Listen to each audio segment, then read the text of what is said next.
You're watching DD, the Defense Dynamics. I am Danveer from New Delhi, connecting to our viewers from India and around the world.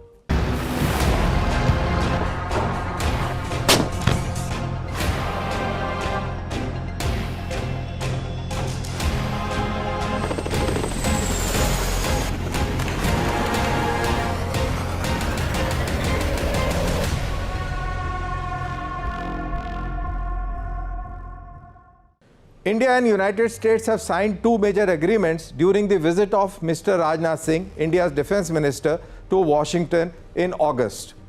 These two agreements, one is to do with security of supplies and another is to do with stationing of liaison officers of the rank of colonel in various commands. What does that mean? How is India going to benefit out of that? We are going to tell you.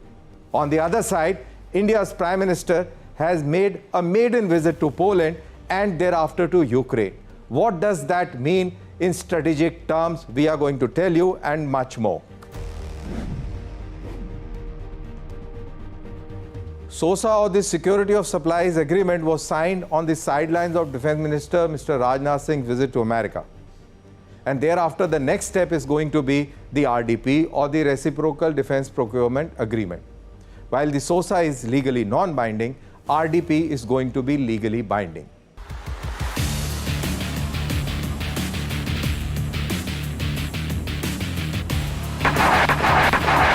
In a significant development, India and the United States have signed the Security of Supplies Agreement, or the SOSA. SOSA is a key enabling pact which would allow closer industry cooperation between the United States and India. SOSA would give US companies more freedom and allow them to widen their base in India by manufacturing and sourcing from the country. However, it is not a legally binding agreement. The next step will be the signing of the Reciprocal Defense Procurement Agreement, which will be legally binding. Though SOSA, which the US has signed with 18 other countries, including few non-NATO allies and non-NATO countries, America and India have now agreed to provide reciprocal priority support for goods and services that promote national defense. SOSA allows the United States to request priority delivery of its contracts, subcontracts or orders from companies in these countries. Similarly, it also permits signatory nations to request priority delivery for their contracts and orders from American firms. The arrangement will enable both countries to acquire industrial resources they need to resolve unanticipated supply chain disruptions in the defense sector.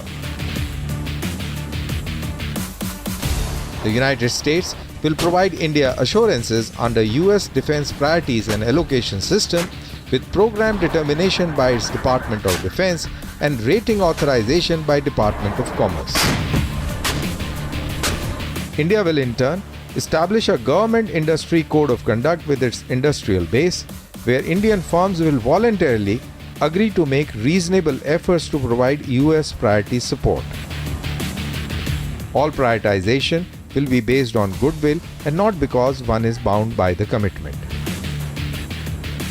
SOSA for Indian companies implies that the partner nations who are signatories to SOSA need to have a government industry code of conduct whereby firms agree to make every reasonable effort to provide priority support. Participation in these codes of conduct is voluntary and signifies companies' reliability in providing defense goods and services to the US Department of Defense and its contractors. DoD program managers, contractors and subcontractors acquiring material and services from participating firms may request priority delivery of their orders when necessary to meet US defense requirements. I am being joined by Snesh Alex Phillip, who has covered this visit at length. Snesh, you have been speaking to people at the Capitol Hill on this subject. How do you explain SOSA and the Reciprocal Defense Agreement? SOSA is not a binding agreement. It is more out of a goodwill, but RDP will make it a legal document. There's a legal binding to it. But the question is, does that take away the sovereign rights of India? No, that does not take away the sovereign rights of India, because what RDP essentially does is First, the main point is that it just like how in India we have the Make in India process, the US also has a statute for Make in US, right? So the RDP agreement, which will allow the American companies the leeway to go ahead and set up manufacturing bases, share technology, indulge in joint development and joint manufacturing with a second or a third country that is involved. If there is no RDP, it makes it very difficult for the American company to set up production bases abroad. Now, what happens in case of an RDP and in case of SOSA is that both countries will prioritize each other's requirement. For example, if there is a conflict that is happening where the US is involved, and there are certain sets of US systems that are manufactured in India, let's say not just for the Indian military, but also maybe for customers in other countries, the RDP would ensure that the US gets priority over every other delivery that is scheduled. Similarly, just like how Indian companies, for example, let's say if an Indian company sets up a manufacturing base abroad, and India is in a crisis and needs a particular set of equipments, then that Indian company will also prioritize the same. So this is exactly what the SOSA and the RDP tends to do. During this recent visit of India's Defence Minister to Washington, India and the United States have also signed a Memorandum of Understanding regarding the assignment of liaison officers. With this agreement, India will be assigning 3 colonel rank officers to key military commands. These commands are Indo-Pacific Command in Hawaii, the Special Operations Command in Florida, and the Combined Maritime Force in Bahrain. Therefore, to understand the meaning of strategic coordination between India and the United States, we have to understand the role and task of these commands first.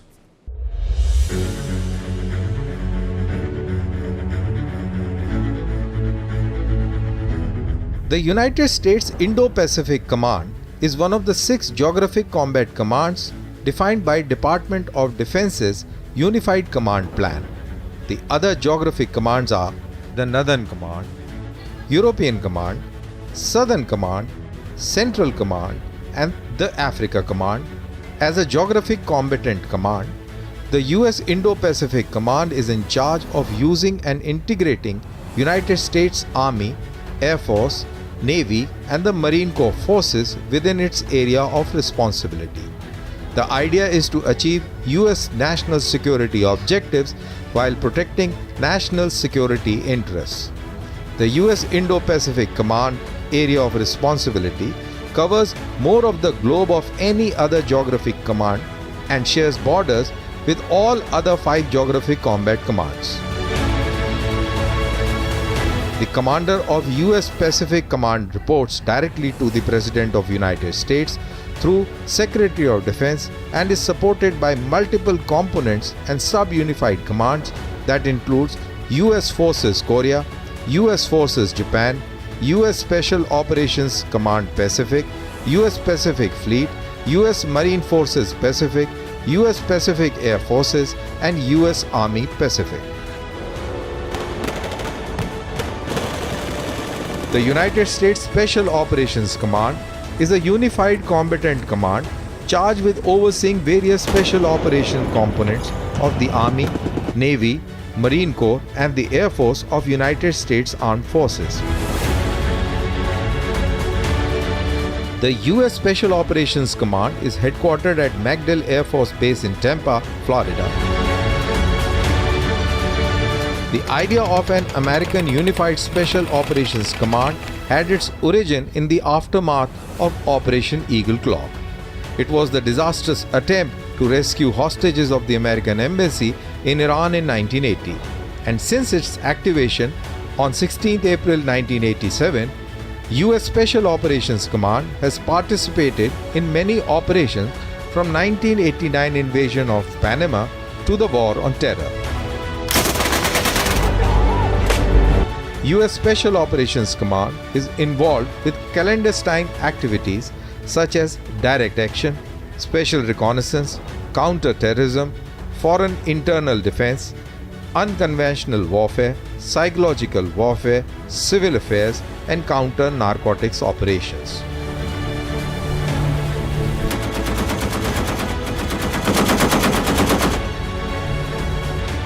The Combined Marine Forces is a multinational naval partnership which exists to promote security, stability, and prosperity across approximately 3.2 million square miles of international waters, which encompasses some of the world's most busiest shipping lanes. Combined Maritime Forces' main focus areas are defeating terrorism, preventing piracy, encouraging regional cooperation, and promoting a safe maritime environment. CMF, or the Combined Maritime Forces, it is commanded by United States Navy Vice Admiral, who also serves as commander of US Naval Forces Central Command and is the commander of US 5th Fleet. All three commands are co-located at US Naval Support Activity Bahrain. The Deputy Commander is a UK Royal Navy's Commodore. The other staff roles at CMF headquarters are filled from personnel from member nations including Australia, France, Italy and Denmark. Indian military officer of the rank of Colonel would mean access to ways the operations are planned and executed at global level.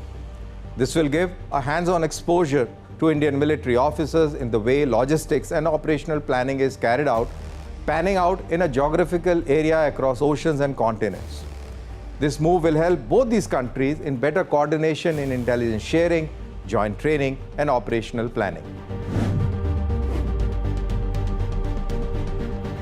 India and Poland have elevated their relations to strategic partnership levels.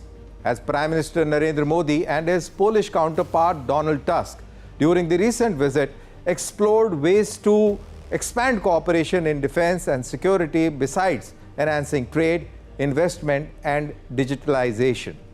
AN-32s are very much dependent on whether it is the engines or whether it is the maintenance. And we have a very strong fleet of 105 AN-32s. And there was an agreement in 2009 that they will be refurbished by them and they will extend the life of the aircraft. So that is stuck and that needs to be done. Also, another very important thing is the gas turbines for Indian Navy. As you are aware, our frontline warships, all the gas turbines are from Zoria. So there is a problem for maintaining them, for their spares, and also our new ships, that is the new Grigorievich class ships. So all these things need some kind of strategic tie-up.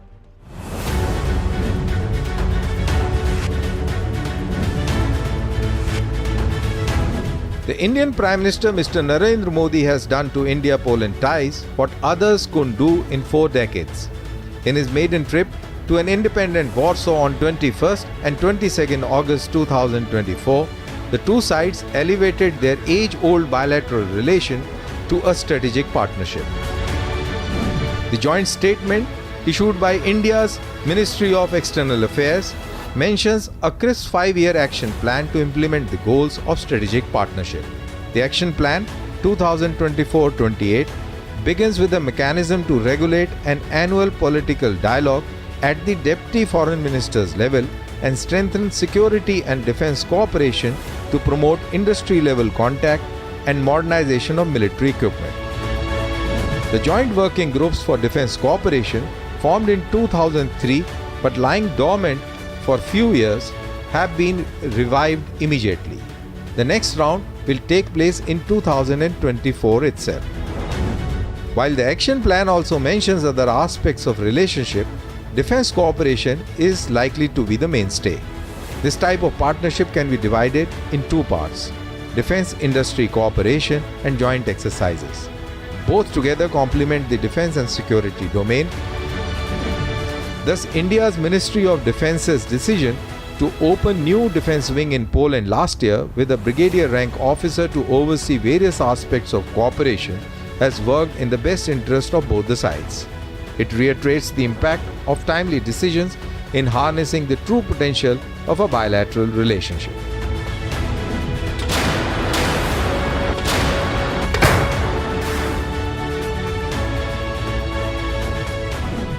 Mr. Narendra Modi became first India's Prime Minister to visit Ukraine since its independence in 1991. This came amid escalating global tensions and ongoing conflict between Russia and Ukraine. Mr. Modi's visit signaled India's evolving role on the world stage. I am being joined by two senior journalists, Neeraj Rajput and Pranay Upadhyay. Both of them have covered Ukraine war up close from the ground zero itself. Going to Neeraj first. How do you see Indian Prime Minister's visit to Ukraine? Prime Minister Narendra Modi's visit to Ukraine is strategically important in the sense that it can lead to a path to peaceful conclusion of Russia-Ukraine war, which has been on since past 2.5 years. PM Modi is among the few head of the states who have travelled to both Moscow and Kyiv since the war had started in February 2022, and also more so in recent months. While India has not openly criticized Russia for invading Ukraine, which Moscow call it special military operations, even then PM Modi was the first head of the state to tell Russian President Putin on his face that this era is not of war.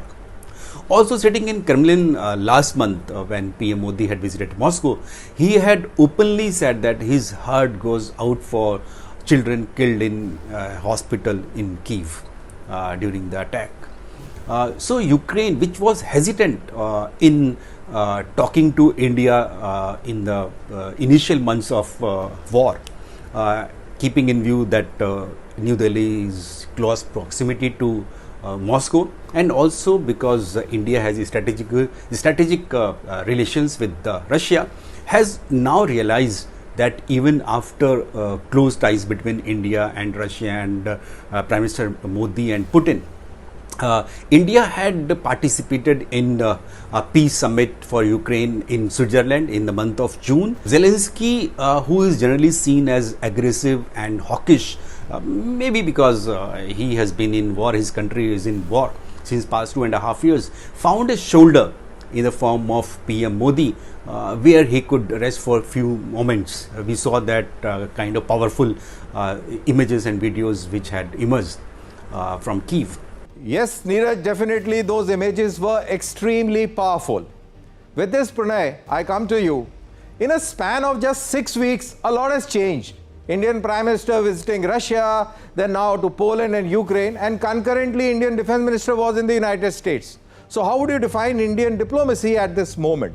I think Nataraja is not only symbol of our culture and our value system, but it also symbolizes our diplomacy. And if you see how Indian diplomacy is trying to balance both the parties, both the sides, and can strike a balance of relationship with, be it Russia and Ukraine, be it Palestine and Israel, and any conflict. If you see both Iran and United States, we have seen that how India struck a balance between and balanced the relationship, its engagement with both the parties, and can strive and can thrive. If you see Russia and United States, they might be fighting, they might be not engaging with each other, but they are actively engaging with India. And if you see these kind of engagement, and that is the beauty of the relationship and how India manages its diplomacy and relationship, that on one side, when Prime Minister Narendra Modi was traveling to Ukraine, expressing solidarity, while we were engaging with Russia as well, on the other side, we are engaging with the United States. We are balancing the power game, and we have found our unique position, or maybe you can call it as a sweet spot, where everyone want to engage with us, where everyone want to talk to us, and everyone sees a possibility and a potential of collaboration with India. Thanks, Neeraj and Pranay, for talking to Defense Dynamics. With this, we come to the end of this episode. But before I go, here is my take. The Indian Prime Minister's visit to Poland and Ukraine, coupled with Defense Minister's trip to United States, highlights India's multi-aligned strategy. This is aimed at enhancing both national interest and regional influence. On one hand, the increasing momentum in Indo-US relations and defense collaborations is expected to further strengthen India-US comprehensive global strategic partnership. On the other hand, India's efforts to build defense partnerships with Ukraine, Poland, while maintaining robust defense ties with Russia. This underscores its commitment to multipolarity and strategic autonomy. See you next week with new stories and their analysis. Thanks for watching, and do post your comment on social media with #DD with Danvi. Goodbye and take care.